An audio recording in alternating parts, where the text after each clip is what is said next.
Hello అండి, అందరికీ నమస్కారం. ఈ వీడియోలో ఏంటంటే పెదపులేరు గ్రామంలో శ్రీ శ్రీ సత్యమ్మ అమ్మవారి 60వ వార్షికోత్సవం సందర్భంగా జాతర మహోత్సవాలు చాలా బాగా అంగరంగ వైభవంగా జరిపించారండి. ఇంకా అమ్మవారిని అలంకరణ అయితే చాలా బాగా చేశారు. 9 రోజుల పాటు ఈ జరిగే జాతర మహోత్సవాలు అందరూ కూడా చాలా కమిటీ సభ్యులందరూ కూడా చాలా అంగరంగ వైభవంగా చేయడం ఆ ఊరి యొక్క సాంప్రదాయం అండి.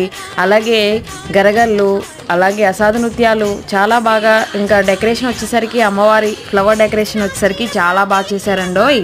అలాగే కలశ పూజ కూడా ఉంటుందండి. అలాగే 17వ తారీఖున అఖండ అన్న సమారాధన జరుగుతుందండి అమ్మవారి ఆలయం వద్ద. ఆ ఊరి గ్రామ దేవతగా విరాజిల్లుతూ ఆ గ్రామ ప్రజలందరినీ చల్లగా కాపాడుతుందండి శ్రీ శ్రీ సత్యమ్మ అమ్మవారు. అలాగే చెరువు చుట్టూ కూడా లైటింగ్ ఎఫర్ట్స్ మాత్రం చాలా అదరగొట్టేశారండి. ఇంకా చాలా బొమ్మలు, విచిత్ర వేషధానులతో అమ్మవారి ఊరేగింపు అయితే అంగరంగ వైభవంగా, ఫైర్ వర్క్స్ కూడా చాలా బాగా